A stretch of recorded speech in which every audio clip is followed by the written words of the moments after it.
My name is Jeff Moline.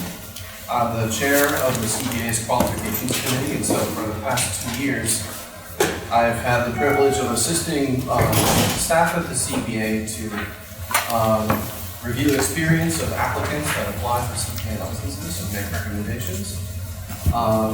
So I'm happy to be here. The story behind me wanting to be on the Qualifications Committee was that when I was working in public accounting and doing my experience requirements, the person who signed my license application was actually on the Qualifications Committee. So I said to myself at the time, it might be kind of cool to be on that committee. And so fast forward 17 years later, I decided maybe I should look into that and try to figure out, what do I have to do to be on that committee? So here I am today. So on behalf of members of the CPA, thank you for having us here to speak to you today. What exactly is the CPA? What do we do? The CPA is the State Board of Accountancy, and we're the state agency that regulates public accountancy. And we also issue CPA licenses to the individuals who apply to the requirements. There's right now about 115,000 CPA licensees in the state. And so the question might be, why do we regulate the CPA profession? And it's really about protecting consumers. We want to make sure that when folks go out and hire a CPA, they meet those qualifications and they can meet the standards of the CPA. In particular, the board at the CPA is made up of both public and public and professional members. So members of the public represent consumers, professionals bring professional expertise to the CPA. There's 3 advisory committees at the CPA. There's the Enforcement Advisory Committee, the Peer Review Oversight Committee, and the Qualifications Committee, which is the committee that I chair. Is everybody still with me so far? So, as part of the committee, Qualifications Committee, we review applications.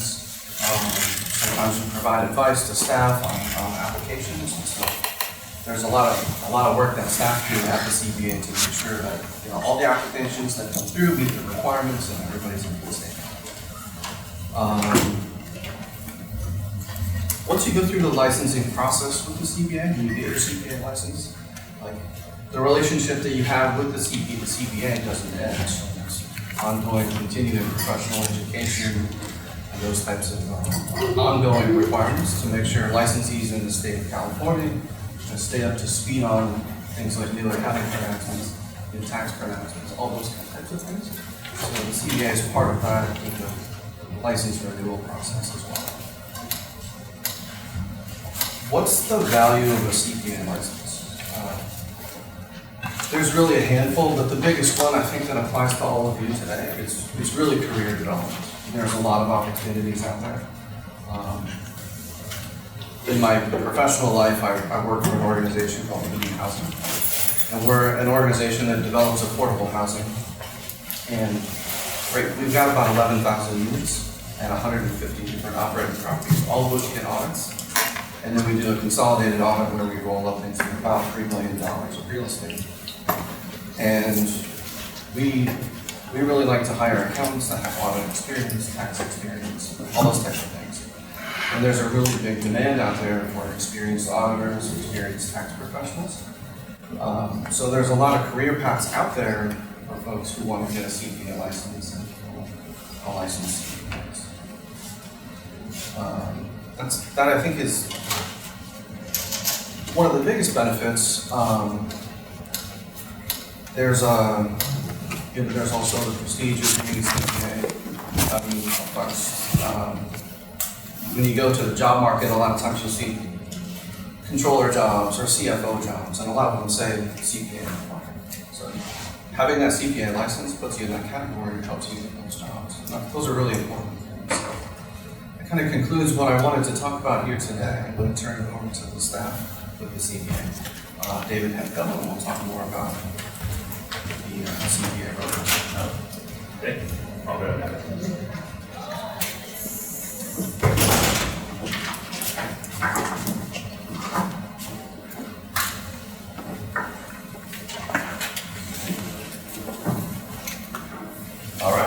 Now it's my turn. All right, so I'm David. Good to see all of you. I'm excited to be here because my grandpa graduated from Berkeley. We're thinking in the 1930s, a long, long time ago. So at some point back then, and his brother did too, so it's fun. When I was little, my parents took me to the Lawrence Hall of Science, which I see is still there, so that's pretty exciting. I haven't been here in quite a while. But anyway, so my job here, I'm not a CPA. I work on staff, so I am in charge of the communications and outreach for the CPA. So it's kind of my job to make sure you all hopefully understand everything that you need to understand. So I'm going to give you a whole bunch of information here. So I'm going to give you a lot of information in the next half hour or so that you probably are not going to retain all of it. But as we go along, like if you have some questions, keep them in mind, because I have Alexis Gonzalez is here with us, another member of CPA staff, and her job is actually going through the application. She does that every single day. So after we get through the exam requirements, I'll open it up for some questions. Then we get through the licensure requirements, I'll open it up again for some questions then. So just kind of keep your questions in mind. Like I said, lots of info, but good info that you're going to need to know because it's definitely going to affect you as you pursue your CPA license. All right, so let's jump in. First of all, let's jump right into the CPA exam, which is a national computer-based exam, and it has 3 core sections, which are your auditing, your accounting, and your taxation. Then there's 1 discipline section. There's 3, but you choose 1 that you want to go through. You see the names and their abbreviations. People just kind of call it the FAR, the REG, the odd, like that. So there's all the disciplines don't really have, those are new, right, as of the last year or so. Started last year for CPA evolution, so people don't really, I guess you just call them TCP and ISC and BAR. No, they don't have the catchy titles yet, though. But anyway, that's what it is. It doesn't matter which discipline section you choose, there's only 1 accounting license, so it's not like you're stuck in a certain thing. That's just whatever most interests you that you want to demonstrate a higher level of proficiency. That's what that's going to be. All right, so what are the requirements to sit for the CPA exam?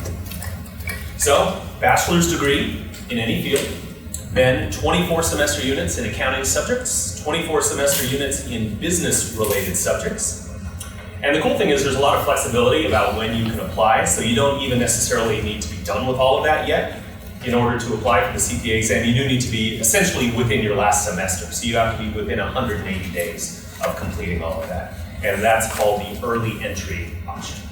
So if you have in your packets that we've handed out, I'll kind of show you what you have there. So one of those is, so let's see, I guess it's on your right there. There should be a qualifications for exam, and then another one for licensure. So a lot of the stuff that I'm going to talk about right now will be on that exams one. So you can kind of take a peek at that as we're going through if you want. So most candidates, when you're ready to apply, it's time to send us your official transcripts. And there's 3 ways you can get it to us. Please do it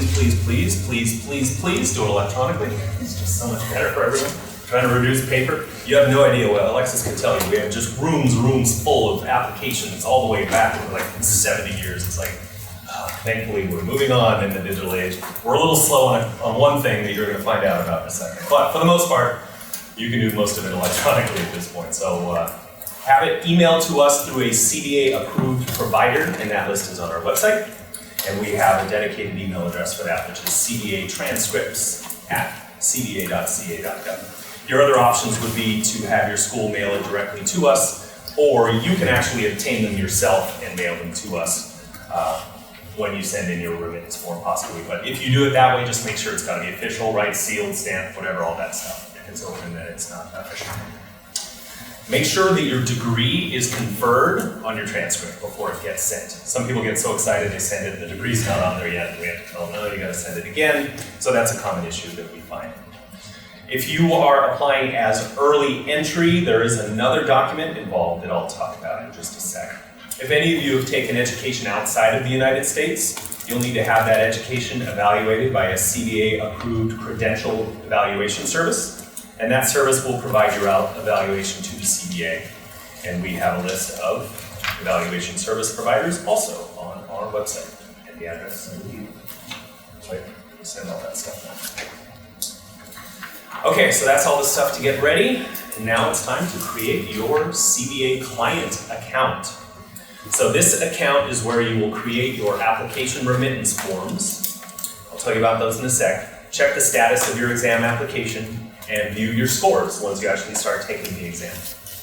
So here's the one thing you actually have to still use paper for. So you're creating your account online, but the application remittance form, as of right now, is still something you have to print and sign and mail to us, along with the check. That's changing soon, I promise you, but as of now, that's still what you have to do. So the first time it's $100, and then each time after that is $50. So that's the fee for the application remittance form. So you're most likely going to be sending us a few application remittance forms, because each time you want to sign up for a new section or sections, you can choose to take more than one with each form. You'll be sending us a new remittance form. I'll tell you more about that in just a second. So the first time you send it in, you're essentially applying to take the CPA exam, and it's at that point that we'll review your transcripts, determine if you've met the educational requirements, so the bachelor's degree, the 24, as long as you're not early entry. So for early entry, there is what you do when you're setting up your client account. You have to verify your enrollment status at this point by doing a proof of enrollment and educational requirements currently in progress. So we have a form for that, of course, called the Certificate of Enrollment form. So you're going to send that to us as well if you're doing early entry, just so we know that, all right, you're within 180 days. It's going to happen for you. So just do that along with your current transcript. So once the CPA determines that you've met all the requirements, whether you're completed or you're early entry, then you are approved and ready to schedule your test.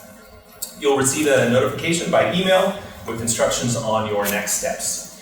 We'll also let you know if you don't meet the requirements, if you don't have the 24 business-related subjects or whatever, we'll email you and let you know, and then you can get to work on fixing that.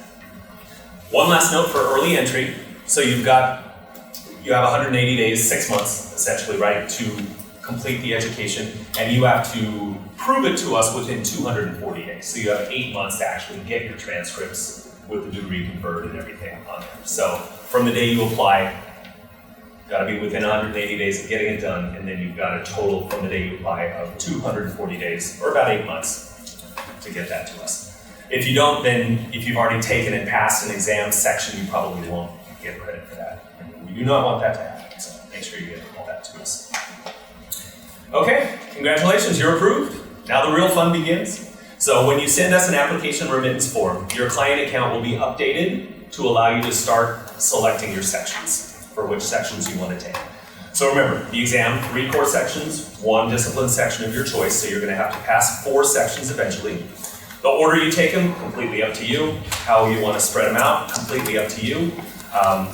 You need some study time, taking into consideration your work schedule, personal commitments, even the current testing windows. I'll show you those in just a second. So we're part of this whole process, but once you get to this level, now you're going to start interacting with a few other organizations. One of them is called NASBA. You may have heard of them already. So that's short for the National Association of State Boards of Accountancy. So we are a state board of accountancy, right? The CBA, California Board of Accountancy. NASBA deals with all 50. There's actually 55 because there's like Guam as a jurisdiction. There's some other jurisdictions. So they deal with all of those. And I've got some more acronyms for you, so be ready. The next one's coming because once that, the first thing you're going to do is an ATT, which is not the cell phone company. No, it's an authorization to test. So once you select your section, the CPA will send an ATT to NASBA. They'll say, all right, they're all ready to go. We've authorized them. They're good. They'll send that to NASBA. NASBA will then send you a payment coupon, which is good. It's not a discount. Coupon sounds like it should be a discount. It's not. There's no discount. But it's good for 90 days. And then during that 90 days, that's when you're going to pay your exam section fees to NASBA. All right? So once you're authorized, we tell NASBA, yes, this person is good to go. You'll have 90 days to actually pay your fees. A note here. Once you've paid the section fees, you can't change your mind and say, oh, I want to take reg instead of FAR for my first one. No, so once you paid your fees, that's locked in. If you want to change, you can, but you just have to tell us before you send your money off to NASBA. All right, another acronym, you ready? NTS. So once NASBA receives your payment, you're going to get an NTS, which is short for Notice to Schedule. So the NTS is valid for 9 months. So now you're paid, your sections are selected, so now you've got 9 months to actually schedule them and take the sections. So this is where you have to start thinking about, how many do I want to just choose one section for this NTS? So I've got 9 months to take this section. You can choose 2. I guess you could choose 3 or 4. That would not be recommended at all, because then you would have to take all of those within a 9-month period. And most people want to study a little more than that. But again, that's kind of your choice. So each time you send us an application remittance form, you choose which sections you want that to be for. Okay? Now it's all a little tricky right now, but once you kind of get into the process, you'll get it. You can have more NTSs, I guess is what you could say, open at the same time. So if you've taken one, you don't have to wait for your 9 months to end before you start on your next one. You can go right ahead. If you fail the test, though, you do have to retake it with a new NTS. Okay? So that's kind of how all that works. We've got a lot of information on our website. You can comprehend all of that right now. We're trying. So over the course of all 4 sections, you have to, in order to pass the CPA exam, you have to pass the 4 sections within 30 months. So you have 2.5 years to pass all 4 sections. So that clock starts ticking the day that you pass your first section. So let's say, man, I really studied hard. As soon as we're out of here, I'm going to take the fall. I think I can do it. So if I pass it today, even though I'm not going to get my score for probably another month. So the day you, let me confirm that. Is it the day you get your first passing score or the day you take it? On the sheet, it is the date that the exam was passed. Yes, okay. I just wanted to confirm. That's what I thought, but I didn't want to give you bad information. I took it today and passed it. I have 2.5 years, so August 20th, 2027, 21st of 2027 would be my window. So I've got it past the 4th section. I can sit for the 4th section on August 21st, 2027. That's fine, even though I won't get my score for about a month, right? But it's the date that you're taking the tests have to be within 30 months. So you've got 2.5 years to knock them all out. Okay, quick note, make sure your NTS matches the spelling of your name exactly from your ID card, driver's license, whatever you're planning to bring to the testing center, because they probably will not allow you entrance if they're not exactly correct. So make sure you let us know if they don't look correct. Okay, so you've chosen your section, paid your fees, you got your NTS. Now it's time to get serious about preparing for your CPA exam. So we don't want to do the all-night cram for finals kind of thing. It's fun being back on a college campus because I went to Chico State, so it reminds me of my college years. And I could not stay up all night now if I wanted to, but I did back then, and it was fun. But that's not what you want to do for the CPA exam, trust me. People are going to take some time, and there's help out there for you too. There's some free things on the AICPA website that we definitely encourage you to go to. There's blueprints, so you can kind of see exactly, sample questions, lots of things that are really out there to help you. That's all for free on the AICPA website. And then of course there's some paid, programs that help you as well, study guides and things like that. So prep services, whatever you want to do, best of luck to you. Bless you. All right, so when you're ready to schedule your exam, now we're going to deal with a company called Prometric, because they're the company that operates the testing centers that you're going to go to take your CPA exam.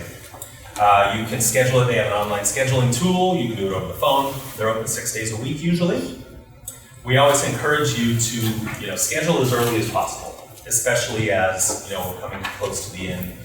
Like right now, there's a bunch of credits that are going to expire on June 30th, so we're really encouraging people to start scheduling now because those slots are really going to fill up.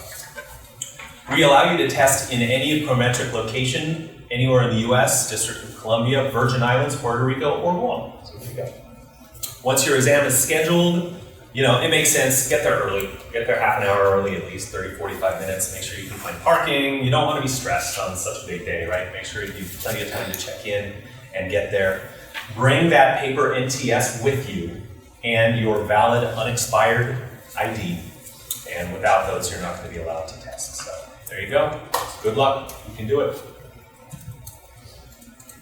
So this is interesting, I kind of mentioned the testing windows. The good news is in 2025, you'll see all of the core sections are offered year-round again. So they just started last year. It doesn't apply to you because it's in the past, but it wasn't like this in 2024 as they were just kicking off the new version of the CPA exam. There were only certain periods of time that the tests were offered. So the disciplines are now once again offered year-round. You see exactly where it goes. So we're in the window now that if you took it up till March 9th, you'll get the score on the 18th. So you see, it's generally within about a month. If you take it the very day, like if you take it on July 1st, you're not going to get it until August 7th, but if you take it closer to the 23rd, so it's generally about a month, you'll get your score back from there. Now, the difference is the discipline sections. As of right now, they're only offered for 1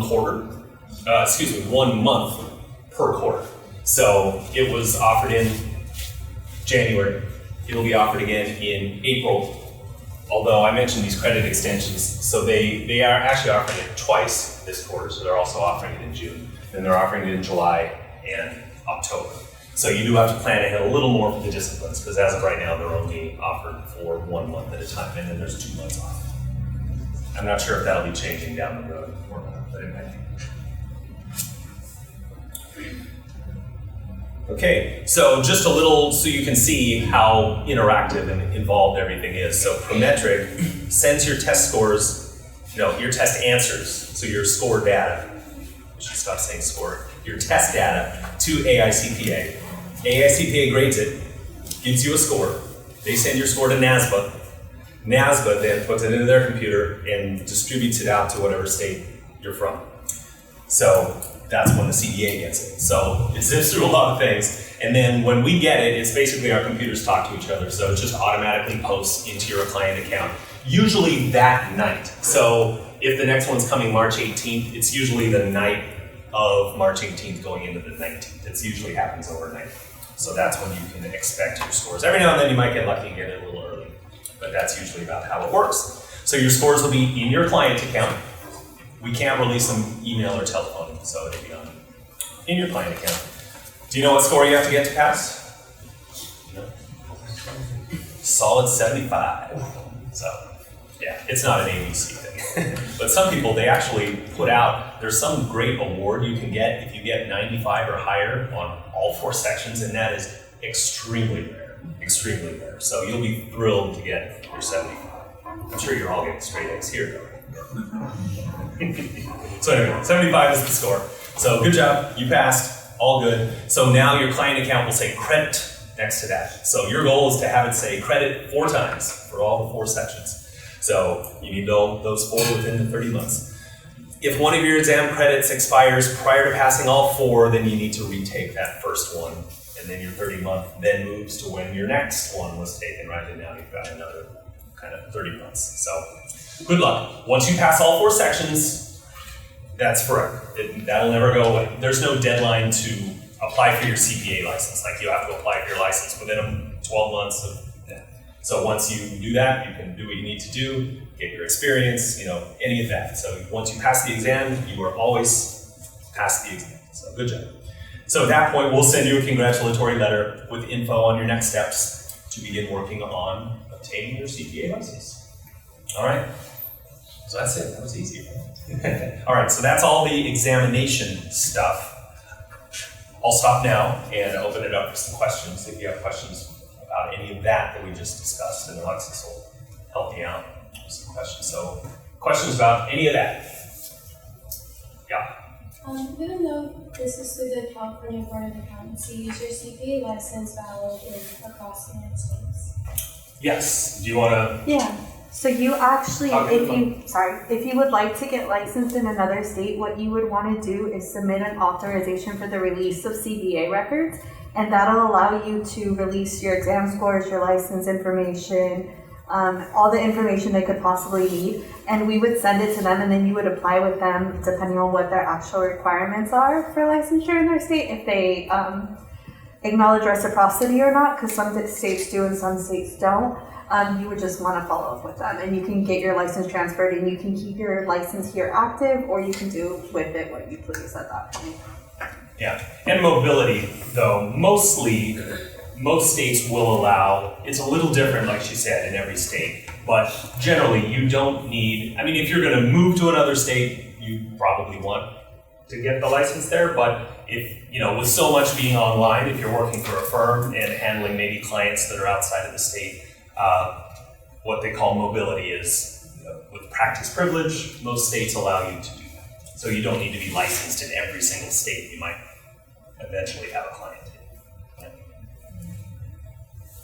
Yeah, so if you have any questions about whether or not you meet the educational requirements, say that, oh, this wording of the title of this class is a little vague, who can you go to ask for like clarification? So for that specific situation, you can actually go to, depending on if it's to sit for the exam and qualify to sit for the exam, or for licensure purposes, you can actually send us directly an email, and we can kind of assist you, because a lot of these course titles, they're either vague or right on the money for our educational review tip sheets. So you can always just shoot us an email and we'll get back to you typically within 2 to 3 business days. And that's this license info email on the Yeah, bottom? so if it's for licensing purposes, yeah, license info. If it's for just sitting for the exam, then you would want to go exam info. Yeah, we won't do a thorough review until you actually apply, but assuming we're not completely bogged down with getting through applications, we will, you know, if you have a quick question, we definitely try to help. Yeah, so if you do decide to apply for to sit for 2 exams, does that mean you have to take both exams, even though you maybe only have time to study for 1 exam instead? Well, you'd be out the money. So, but yeah, you don't have to. Nothing would, you know, count against you. But yeah, you're not going to get the money back for the fees. And I think each section is about $250 that you pay to master. Yeah. Hi, so I was looking at this table closer, and I think that if I'm understanding it correctly, it looks like the lag between the time you take it and the release date is more or less 1 to 2 weeks. So earlier you made a remark that it was a month or something. Where did you It's not, well, if you take it, if you took it the very next day, right? So August 15th gets you August 26th. Right. But if you took it August 16th, you wouldn't get it until September 16th. Oh, I hear you. So I guess, but yeah, if you took it at the end of the window, you're going to get it within a couple of weeks. So maybe 2 to 4 weeks would be a better. I hear you. Yeah. Yeah, so you could strategically do that. But, and again, you can't,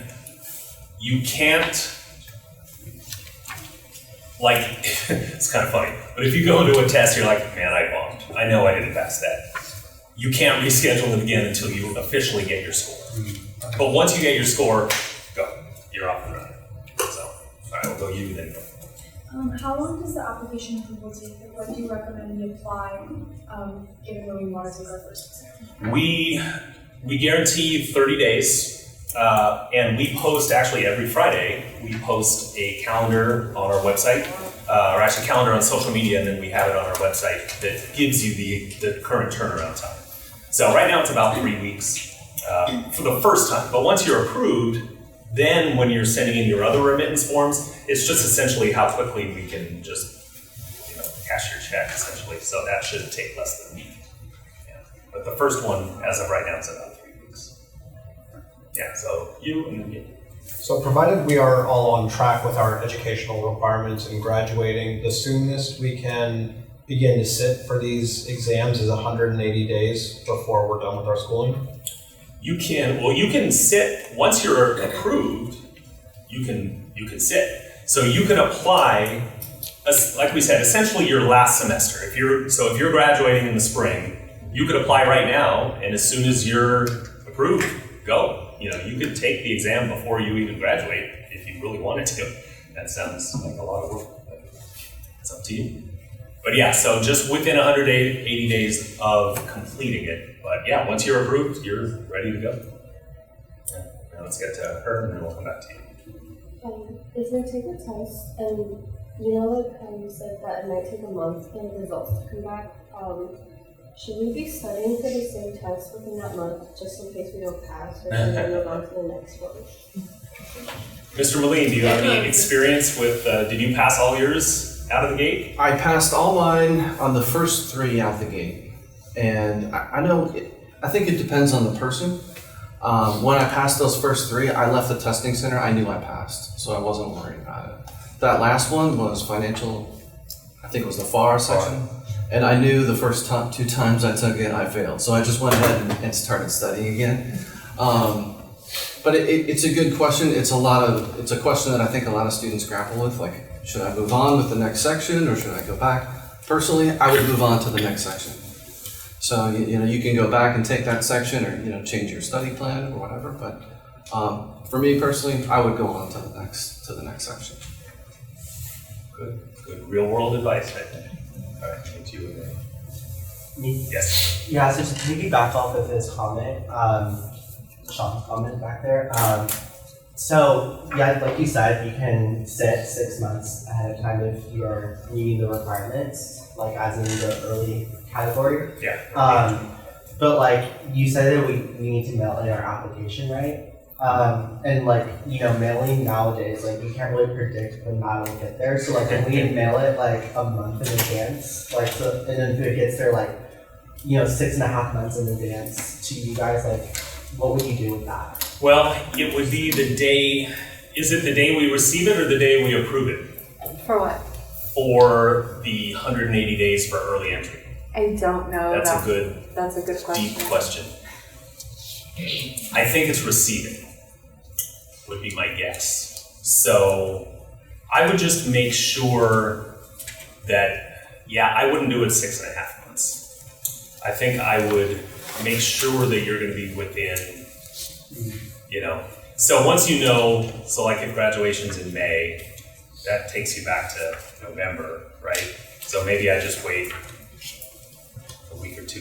So just be safe about it. I would be safe, yeah. I mean, I want you all, one reason why we come and do this is that we want you to realize that we're here to help and we want to say yes. We don't want to say no. We're not trying to prevent you, we want to get you there. So chances are we may be able to work with you if it literally was within a couple of days, Again, I don't know if I should speak for Michelle, but I'll tell Michelle you said. Like in theory, would the application get discarded then? If it was like within a couple of days, like after the 6 months, like 4 days or something, would the application get discarded? Well, see, we wouldn't approve you if you weren't within the 180, right? So I guess that's a good answer to your question though. So if you were actually 7 months out and you sent in your application, we'd be like, you're not within 180 days and we just wouldn't approve you. So the question is then what would happen to the application? Has that ever happened, Alexis, that you're aware of? I don't know. I don't deal that much with the exams application process, but I feel like we have a lot of files just that sit on our pending exam wall, so it's 100% possible. Yeah. But that would be a Patty question specifically. Yeah. That's good. See, this is how it's good for us to hear these questions because then we can think of answers and we can make social media posts and all this stuff. So that's good. Keep the questions coming. All right. For the certificate of endowment, do we have to submit it for schools that we're currently at for like the accounting classes? Because I'm taking classes here and also at SEC. And I'll finish off my requirements by the end of spring semester at 2 different schools. Yeah. I'm assuming the answer is yes to that. Yeah, I believe the form lists what educational institution you're attending and then the course title and how many credits it's worth. So you could do it on one. If it all fits. If it doesn't, then you can do a second page. I'm also a transfer student, so I went to CC prior to this one, so would it also be that one, this one, and then the other CC I'm going to? Yeah, so you would just want to request transcripts from each of the educational institutions that you attended be sent directly to us for the evaluation purposes. Yeah, we have a lot of transcripts. That's why we want them electronic. Yeah, because some people are, a couple of community colleges, then they transferred, we can get some people that did education 20 years ago, now they're coming back to it and they didn't get their CPA back then and now they're going to another, so it's, like I said, they really love it. So technically you can sit for the exam before you reach the 150 semester units? Yes, because the 150 is a licensure requirement, not, yeah, that's my phone. And so, sorry about that. So yeah, we'll get to that. For exams, it's only the 24, and the bachelor's degree. That's it for the CPA exam. I don't know if this is true, but I kind of seen something online regarding like changes in like the CPA requirements, and it was something regarding the fact that like due to the shortage of CPAs, they're changing the requirements to having We're gonna get to that. Yes. like 2 years of professional experience. So Yes. I'm just kind of wondering like if that's something that's actually true, like in the works, or Give me about 20 minutes and you will know all about it. okay. Don't want to jump ahead here and go further. Does still like the business related subject courses need to be like lower division or upper division? I think it doesn't matter at all, right? It doesn't matter if it's lower division, upper division, community As long college. as the title has. As long as it's like a business, economics, marketing, management course, something with mathematics, statistics, calculus, as long as it's within that bucket of business related subjects. Are you looking at that tip sheet? Here, I steal your. Yeah, this sheet in there gives a lot of like specific kind of course titles or subject areas that fit into all of these different buckets. So, and that's something that when we get to the licensure, a lot of this is going to go away and it's going to get a lot easier. But for now, this is still the way it is. So yeah, so this is a really handy sheet that tells you that. So to take the exam, you need a bachelor's degree, 24 units in accounting subjects, and 24 units in business-related subjects. That's it. What about the 10? Everything below is for licensure, so we'll get to that in just a second. Yeah, so just right at that top, you see how there's that little arrow that says required for the exam or something, there's that little circle in the middle. So it's pointing to the ones for the exam. Let's go back to you.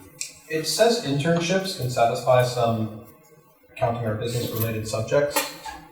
How does that work? Yes. So if you do an internship through your educational institution, let's just say it's like business 480 internship, as long as it's within the category of business and or accounting, it can be allocated as such. But you have to receive educational credit for it on an official educational transcript. It's not just a straight up internship, it has to be through the school? Yeah, it would have to be through the school for educational purposes. In terms of just a straight up internship, you can actually apply that towards the experience requirements for licensure. Okay, thank you. Yeah, that's a good point. For your 12 months of experience, which we'll get to in a second, it doesn't have to be paid. So to piggyback off of his point, like, it's only for certain categories. So, for example, it couldn't count towards like accounting subjects, for example, right? Which? Like those internship units from, yes, those internship units. So you would actually, in that specific situation, you would actually need to provide like a breakdown of what you did during the internship if it is under like an accounting firm, let's say. Okay. You would just want to provide us a little breakdown of like the course description or who you worked for.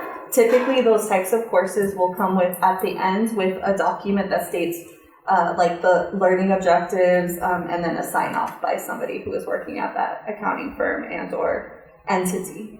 Okay, so is it to like authenticate like good units during the internship, or more so of like make sure that it aligns with accounting subjects, if that's what you're trying to just to ensure that it is accounting. So just to ensure that you actually were focused on accounting related study instead of business management related study.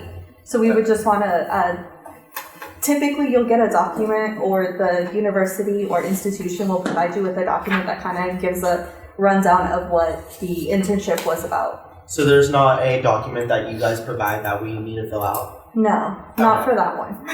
Okay, so then where does it get sent to? Typically they'll send that directly to licensinginfo@cpa.ca.gov, and you can find that web address, I believe, on the CPA licensing tip sheet. Okay, thank you. Good questions. You're a talkative group, I like that. Yeah, so a little nuance, I guess. When we talk about CPA eligibility, does that go towards the, requirements to sit for the CPA being the 24 accounting units, or the 30 total accounting units needed for the licensure? I'm not sure exactly what you're asking though. So, because there are additional, right, there's an additional 20 plus 10, right? So like after the exam, you can go to a community college and you can take the extra, 6 accounting credits that are here. So I'm saying like when we talk about CPA eligibility, we're talking about the total licensure, right? Yes. Well, everything we've talked to so far has just been for the exam. Now I'm about to start giving you the other stuff that you need for the license. So maybe hang on to that question for just a sec, and then let me know if you still have that question after we jump into what I'm about to. Yeah. Sorry, last one. Yeah. I think I already know the answer Why to we're this here. one, but I transferred in here, and part of my requirements is I had to take 2 accounting classes, and then I had to retake the same accounting classes. I'm really hoping that counts as 4 classes, but I'm probably guessing it's only 2. Well, So it does count as 4 different classes as long as you received educational credit for the courses and they are posted on 2 separate transcripts. So let's say you took financial accounting here and financial accounting here. They both qualify towards the requirements for the exam and for licensure. Glorious. we like happy answers. All right, cool. We're gonna jump into licensing. Let's go.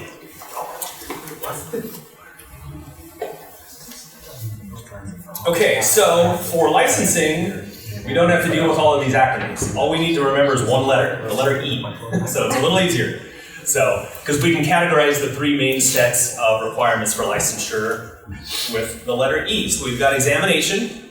You already met that, right? You passed CPA exam, congratulations, good. Check that one off the list. So the next 2 are going to be education and experience. So you've satisfied some of the educational requirements to obtain your license, but not all of them, like we've been talking about. So here are the additional requirements now for licensure. So you've got, in addition to the bachelor's degree in the 24-24, an additional 20 semester units of accounting study. So you can look at that tip sheet. So now we're on the bottom, kind of the more yellow part of that, of your tip sheet. 20 semesters accounting study, 10 semester units, not 20 semesters, 20 semester units of accounting study, 10 semester units of ethics study, and then that's where that minimum 150 total units comes in. So none of that is for exam, that is for when you're ready to apply for your license. So you've got the 24 accounting subjects, we call it, now 20 accounting study, so I guess that would add up to 44. Then 10 semester units of ethics.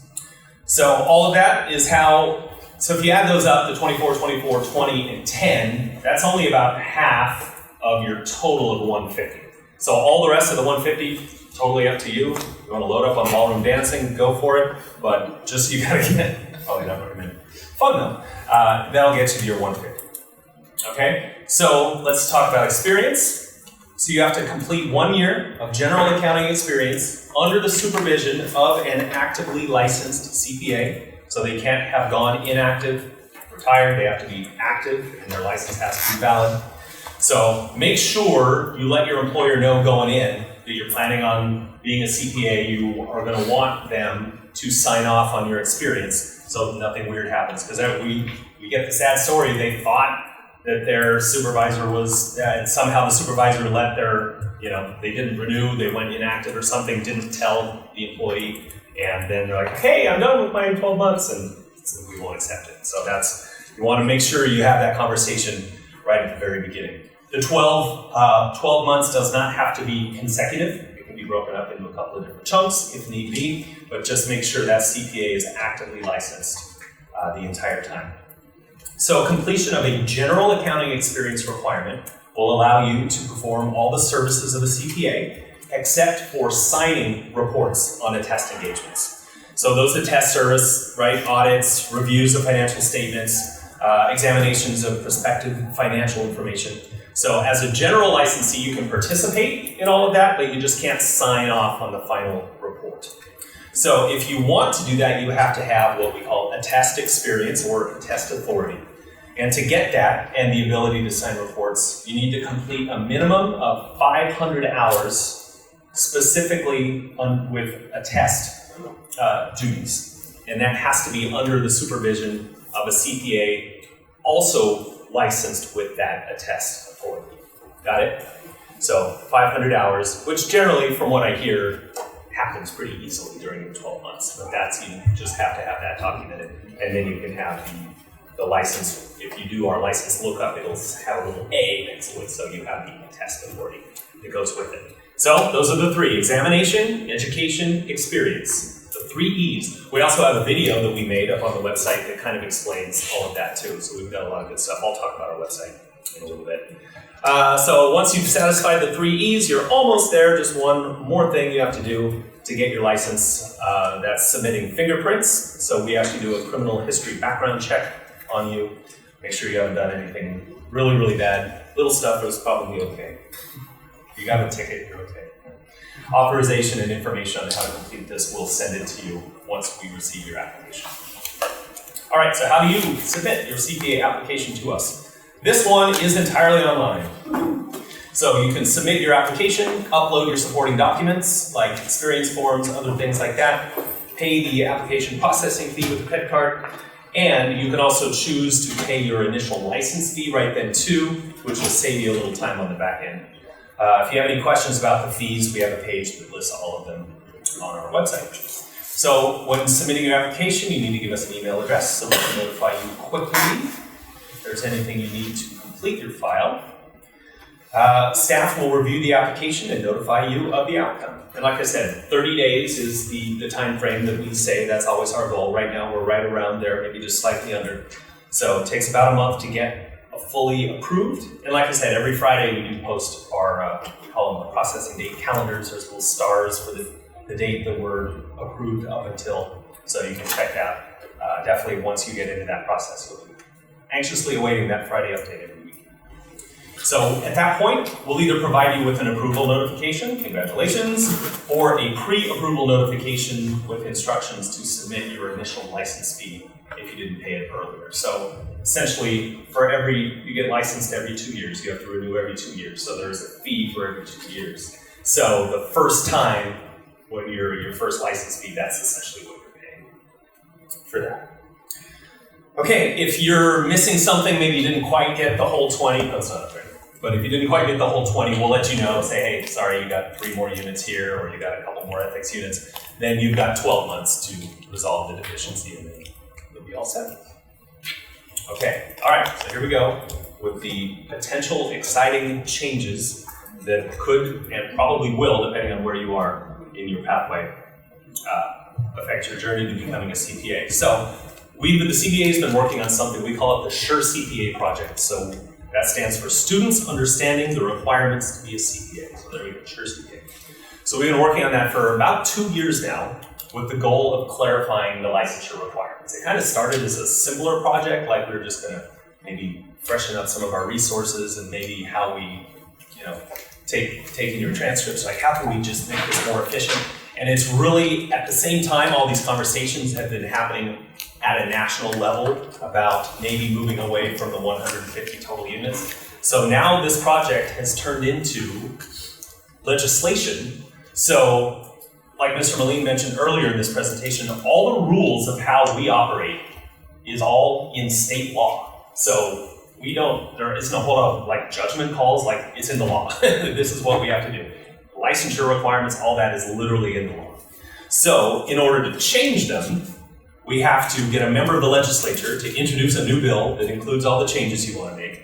And that's actually what we're doing this year. So we are sponsoring legislation that is designed to create a new licensure pathway. And what's actually pretty exciting, that legislation is being introduced today, literally today. And so that's pretty exciting by Assembly Member Jackie Irwin. So it's beginning. It's beginning. So let's talk about this new pathway. So the proposed new licensure requirements are, it's a little bit up here, but it's essentially a bachelor's degree with an accounting concentration and then 2 years of general accounting experience. So bachelor's degree with an accounting concentration. So that accounting concentration is going to be 24 units of accounting subjects, sounds familiar. 24 units of business-related subjects, sounds familiar. And then 3 units of ethics. That's it. So what's missing? The 150, right? No more total 150. So theoretically, that's kind of a way to say, probably you don't have to necessarily go back to that 5th year. Or when you graduate, I'm at 132. I've got 18 units now, I have to go to a community college like that. So that was kind of our goal, to kind of take down that barrier, potentially. Some people call it a barrier, but whatever, make it a little, I won't say easier. Easier is not the right word, but more streamlined and more efficient in how it's all going to operate. So the 150's gone, the 20 and 10 is also gone, right? So you'll notice that these are going to be the requirements for both exam and licensure, right? So the 24-24-3 is going to also be the exam requirement, right? So you won't have to worry about, okay, I passed the exam, now I have to go get this additional 30 units or whatever that was. That's gone. So the educational requirements are now the same for exam and licensure. And I shouldn't say are now because we're not there yet, but that's hopefully what it's going to be. All right, so simpler, right? And we're also looking into the possibility of specific degrees, probably accounting degrees, just being automatically in, like an expressway. So we don't even have to review 24-24-3. Although we will have already done that for your exam. But that way you just know, hey, I got this degree from this college. I mean, that's all you need to know. And you wouldn't even have to, we wouldn't have to review those classes. So let's look at the timeline of how it is. This is a pretty intense timeline. Jacob did a good job of putting this together for us. So here we are in the brown. You see February 21st, that's today. So today was the last day for the bills to be introduced. So I don't know how much you've taken a political science course, you know that whole, what has to happen. So today they're introduced. They go into committees, hearings, right? The Appropriations Committee, the Judicial Committee, all this stuff, depending on what the bill needs. So they have till June 6th for that to be passed then to the other. So ours is an assembly bill, so the assembly has till June 6th to say, all right, cool, we're gonna pass it on to the Senate. So that's all, that's all in the weeds. September 12th, last day for the houses to essentially pass the bill. It goes to the governor's desk, and the governor has 30 days to do it. So most likely, if everything goes the way we were hoping, and it passes through everything, then the governor signs it. That'll happen probably in October. If that does happen, then it's going to take effect January 1st of 2026. That's the mobility part. We haven't really talked too much about the mobility. That's kind of under your question a little bit. But we're even making it a little easier how people can practice across state lines, but I'm not really going to get into that today. But the thing you need to know is there's going to be a 6-month implementation window, so the new pathway will officially go into effect, assuming this all goes through, July 1st of 2026. So that's about a year and a half from now, a little less than that.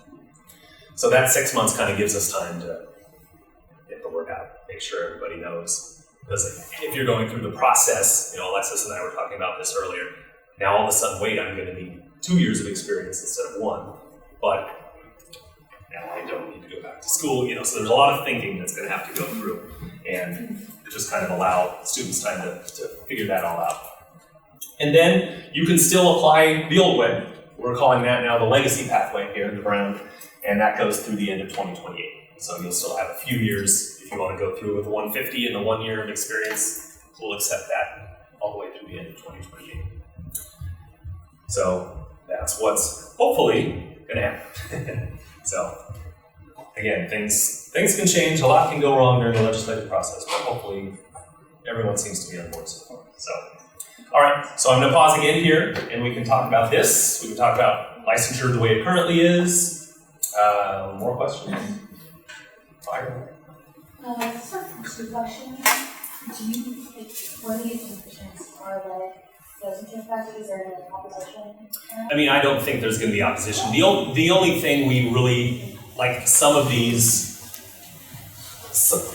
I don't even know if I should go into this, but I'll just briefly, I'll say, so there's the law and then there's also regulations. So we try to make what goes into the law kind of a bigger picture, and then we hammer out all these details like the 24-24-3 in regulations, because it's easier for us to kind of change some regulations than it is the law, where we have to get a senator or an assembly member to do all that.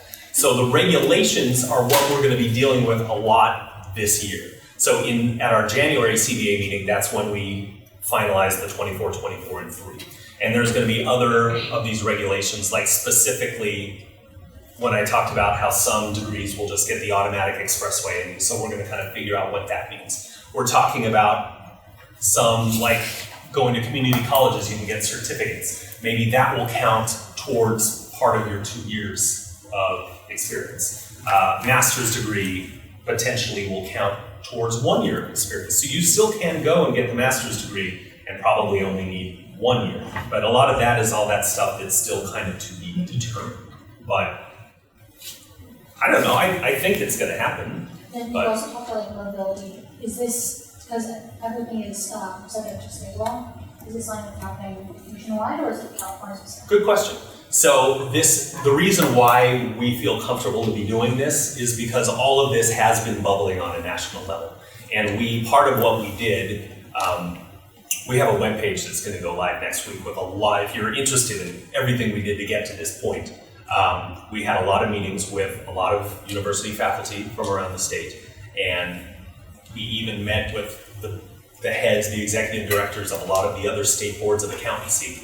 And everyone agreed that it's time to be making changes like this. And it kind of spurred, because like you said, there is a shortage of CPAs. There's a lot of the CPAs that are going to be retiring in the next 10 years. The percentages, it's actually a pretty high number. So there's going to be a big demand for all of you coming in with CPAs. So part of that is they just want to, again, that word barrier is kind of a hard word, but we feel it'll be much more clear. You guys won't, because right now there's a lot of, I get it, there's some confusion.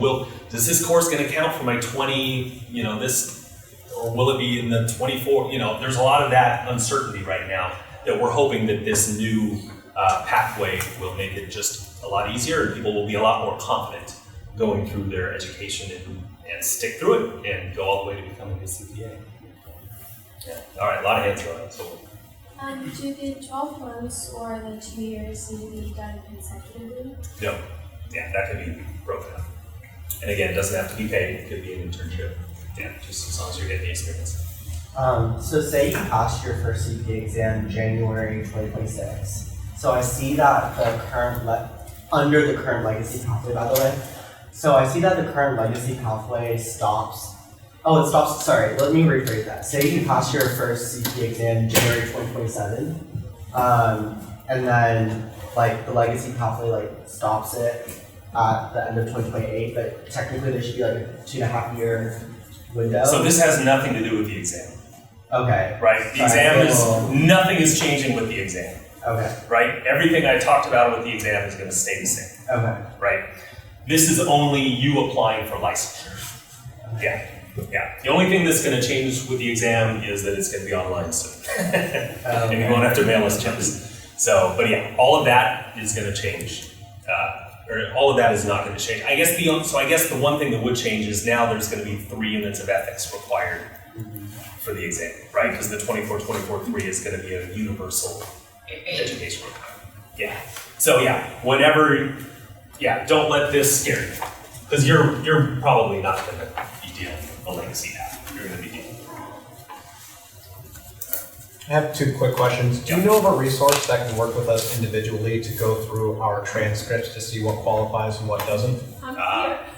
Oh, I'm your person. beautiful, thank you. My other question is, I see a lot of these that certain classes seem to count for different areas.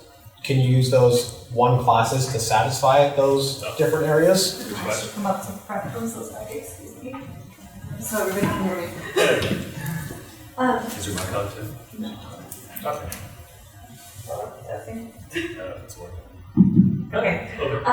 So in regards to that, you can use one, let's say 3 or 4 unit course, and you can split the credits amongst the different categories if you need it. So let's say you have an accounting course, but you still need a unit of business, but you fulfill the accounting requirements, we can split it to ensure that you meet both requirements.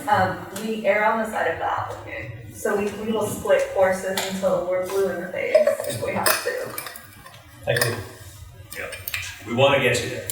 We're going to do everything we can. Put together the big puzzle here and here. So like, let's say I'm graduating like mid-2027 and I apply, since it's like between that little gap, I would only need that 1 year of experience, right? You could, correct, all the way through the end of 2028, you can do it the way it currently is. So then there would be no like, oh, I have to complete it by 2028 or like. I believe that would be the application date, right? Yeah, so it's the date that you apply for licensure that's coming into play here with these stop dates. You have to just apply for licensure prior to that date. Although I guess that's a good question. If she's close to being done with her 12 months, can she get her application in Yes. and not be done with the 12 months yet? Yes, because we hold open applications for 12 months Yeah, right. before we abandon them and make you reapply. So like you can fill out this application before you even like complete all of your tests or. Well, you have to have passed the CPA exam first before we'll look at, well, right? Like, Yeah, so yeah. if you were to apply, we would basically send you an email that says, hey, you haven't passed the CPA exam. You can't apply for licensure until you pass all 4 sections of the CPA So basically I would have to pass all of the tests before December 31st, right, 2028? yes, And then get my license application in before then? yes, In if order you to- wanted to do it with the 1 year, yes. But yeah, that's true, you could get it in, and then, you know, I guess if you just, as long as you had a job right before then, and maybe had a week or 2 under your belt, you would technically, because we give you 12 months to, if you have it, we call it a deficiency, so you would be deficient your experience, and yeah. Yeah, see, this is all brand new. I haven't even thought through all of this stuff necessarily yet. These are all the questions we'll be answering for the next few years. Yeah. For your experience for like 1 year, 2 years, can that count for experience prior to taking the CPA exam? Yes. Yeah, the experience can be anytime.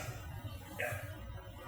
Did you still have a question? Yeah. Sorry, let me. I was gonna ask, is there anywhere where we can keep up with like the bill, like anywhere where you can recommend? Follow us on social media. Okay. Yeah, we'll be doing lots of updates. Okay. And check in with our website every now and then, but just follow us on social, that's the easiest. Yeah. Kayla back there, wave Kayla. She's our social media guru. So she knows she's gonna be busy now that this is officially introduced, or it will, I don't know if at some point today it's going to be officially introduced. So we're gonna make a big deal out of that next week, and then yeah, we'll keep you updated as it goes.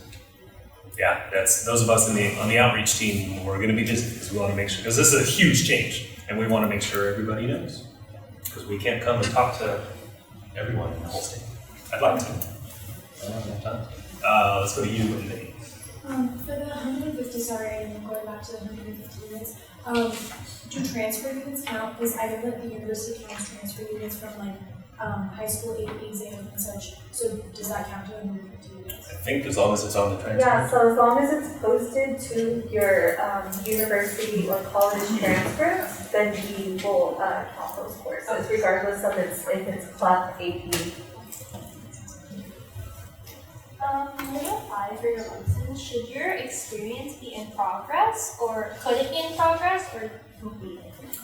Well, it can be in progress, but you would get that email, right, saying, hey, you need to complete this. So it would just take, a little longer because there'd be a little of that back and forth on the emails. But, if you're on your way, go ahead and get it in there. So we'll go here. I have 2 questions real quick. So you said that you would, with this proposed legislation, the ethics count would go down to 3 units. Yes. Would that be specifically for accounting ethics or like? Are we saying specific accounting ethics or are we not? When we have the meeting, yes. I don't know. Yeah, but that's something that is going to be in regulation, and the regulations have not gotten through. Like we have right now, actually I got emailed it this morning, the actual bill that's going in. So we have the language for that, although oftentimes things get amended in the all the committees and all that, but we have the language for that. The regulations, so the CBA approved that 24-24-3 in January, but the regulations have not been submitted yet. So, like she said, I believe we're trying to make it accounting. Okay. So that makes the most So they're towards accounting. Yes. Okay. So if you had an option, I would definitely do the accounting. So one more question. Would we be able to get these slides after this session? I suppose. I'll work through funny and get this. Thank you. Yeah. Go ahead. In high school, we took accounting classes in community college as well. Would those count towards our testing requirements or exam eligibility requirements? Yeah, so you would just want to request that that transcripts be sent directly to the CPA when you go to apply, either for the exam or licensure.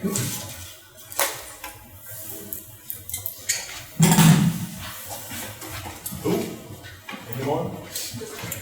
All right, I'll finish off by just kind of showing you through our website a little bit. Oh, here, I'll mention that. So here's, there we go. Yeah, so there's the email addresses that are on your sheet. You can also email outreach. That's the one that I'll check if you just have a random question you thought of. I'm always willing to help. There's all of our social handles. So we just started Instagram not that long ago, so please go follow us. We only have like 300 followers. Bump that up.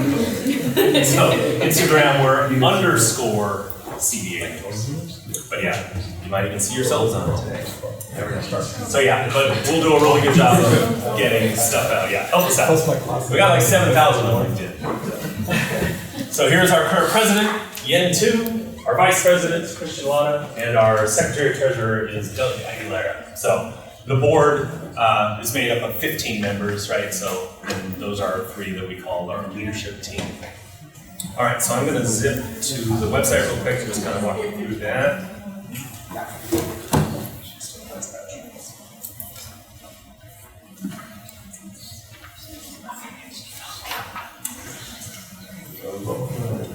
All right, so here's our fun website. So we're cba.ca.gov. I know up there it says dca. But you can go cba.ca.gov. You'll get to us. Down here, remember I mentioned how we post our processing times? So that's where we are right there. So you'll see that right on the front page, and then we also post it on social. So these are kind of handy, these blocks right here, kind of right up front. Examination, licensure, verify a license. But here's what I would recommend for you. Go to applicants right there. And then you got some options. So exam candidate, let's click on this and see what we got for you. So we actually this is a relatively new video we just did, so that's something cool to watch right there. It'll go kind of step by step on how to create your account, so that's a good video to watch right there. Here's a page on transcripts that I was alluding to earlier. Here's the approved providers. If you want to mail them to us, here's our address. Foreign education, so there you go, transcripts right there. Go back. This is that quick tips form you have in front of you. We've got FAQs, and then to actually apply and go to create your account, that's where you'll click right there. And then that gets you in, do all that stuff. And then you, over here, establish an account. But that video will walk you through all that. Lots of info about early entry right here, all the details you need to know right there. And like I said, all the stuff.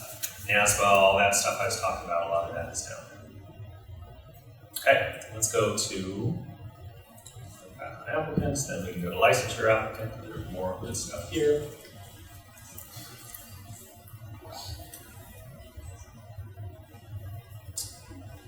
More FAQs, all that. So you kind of click through all that. When you're ready to actually apply, you go here, and then the application is really nice.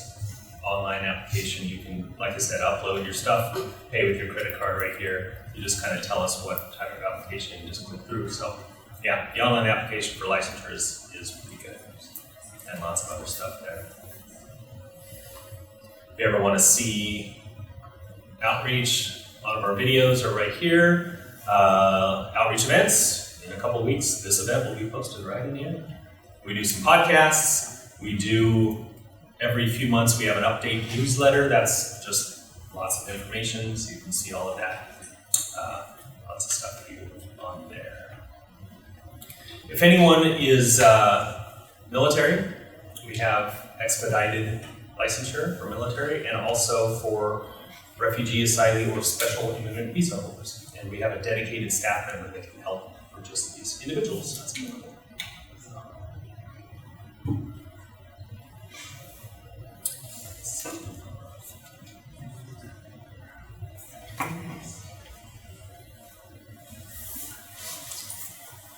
Okay. There's information on fees, like I mentioned over there. That kind of zips you through where you find everything. All the forms you need, but most of it's online now. And then if you want to, under about, see all of our members. So there's the actual board, the people making the decisions. So there's 8 public members, so that means they're not actually CPAs.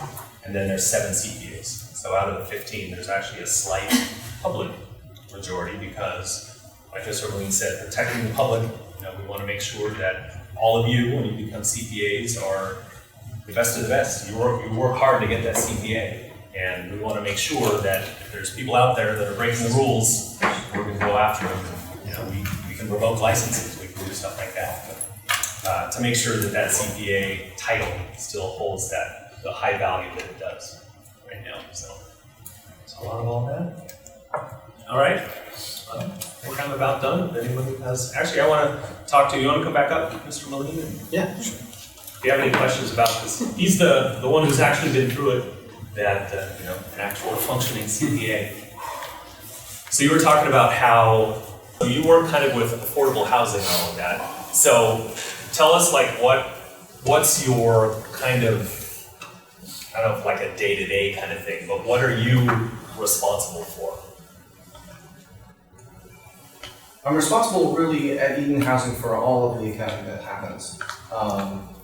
And in addition to accounting, I also lead a procurement department, which is on the staff with accounting. So that means all of the accounts receivable, all the accounts payable, general ledger accounting, everything from 1099s to issuing the consolidated audit report.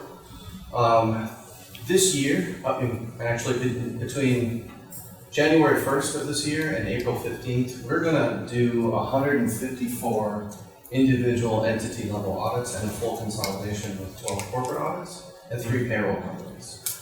And so we talked about, someone mentioned like the shortage of CPAs. And when we go through to find an audit firm, and we want to make sure that audit firm has trained CPAs working for them, so that they can come in and do these audits, we can get them done in time, their staff are trained well, they have CPA licenses. That's really a part of what we pay a lot of attention to within the industry. So, as we mentioned, there is a lot of demand for CPAs. So, and that's kind of from the standpoint of when we hire a CPA firm. So when you go out and work at firms. I worked at a firm that specialized in affordable housing, and then I got recruited out of that firm to work in the industry and like what we call the industry side. So I came to Eden Housing with industry experience. And I think a lot of you are going to go through that path at some point in your career. You're going to work in public accounting. Maybe you're going to work at a firm that specializes in SEC audits or affordable housing or whatever it may be, venture-backed companies, tax. And then you're going to get recruited at some point to work on like what we call the industry side. And that happens very common. So the firm that you go to is really important. And the other big piece of advice I would give to all of you is don't wait to get started on the CPA exam. So what happens is you get out of college, life happens, right? You might get married, you might move, and then people say, I'm gonna wait a year and work and then take the exam. A year turns into 2 years, 3 years, and it doesn't happen. So if you get started and get going right away, the better career path you have. And it'll still be up here, hopefully. Exactly. More so. And that's, I think, you mentioned how you can kind of jump into various industries. That's what, a lot of people, I don't know what the perception of being a CPA is. Some people think all they do is taxes. They sit in a big room with hit buttons and all that, but, that's not true. every industry you could possibly imagine deals with finances. It needs a CPA. So, find your niche. We have one of the members, so those little trading cards, those are yours to take. There's some of our CPA members. I know Doug and Joe, Mr. Rosenbaum and Mr. Aguilera, they both work in forensic accounting, and that's very fascinating, because they're called upon in legal cases. They go and they're like the expert witnesses for some, court cases and things like that, as far as if there have been financial crimes involved, so that's interesting. Then Ms. Lata, she actually kind of formed her own business working in the fashion industry. So for fashion businesses and boutiques like that, she's kind of like their personal CPA. So kind of, perfect way to find your niche of what you're interested in. People in that field need CPAs. Definitely. I know for me personally, a lot of people say, you're a CPA, so you do taxes. Even my mother thinks I do. I don't do any taxes. I'm purely financial auditing. So the audit firm that we work with also does the taxes for our legal entities. I hand everything to them. I trust that they're doing a great job. So we do taxes, but I don't even prepare my own taxes. But there is a lot out there. You can do tax. There's business valuation is a hot topic. The forensic accountants do really well. Have a lot of billable hours, which is something to hear about in the future. Sounds interesting. Yeah, and that's kind of part of our job is to, well, it's not really the CBA's job, because our job is to regulate the profession, right? Make sure everyone gets the license, is met all the requirements, make sure as you go through and renew that you're doing your continuing education. So we want to make sure we kind of regulate, make sure everything is working. But at the same time, we want to, if we can, just give the impression out to everyone and really tell the tale of what is a CPA and the exciting things you can go into. So that's part of what we're doing, is we're actually going to put together a new webpage soon with various CPAs from various fields, and they'll be kind of telling their story and things like that. So just kind of make people think a little broader than your mom who thinks you do taxes and things like that. So that's good. But I'm preaching to the choir here. Hopefully you all know that. If you don't, hopefully that inspired you a little bit to continue on your path. Because as Bonnie mentioned, how there isn't a specific accounting major here at Cal, so you're doing what your major is, but taking that accounting concentration, heading on your way. So it was awesome to meet all of you.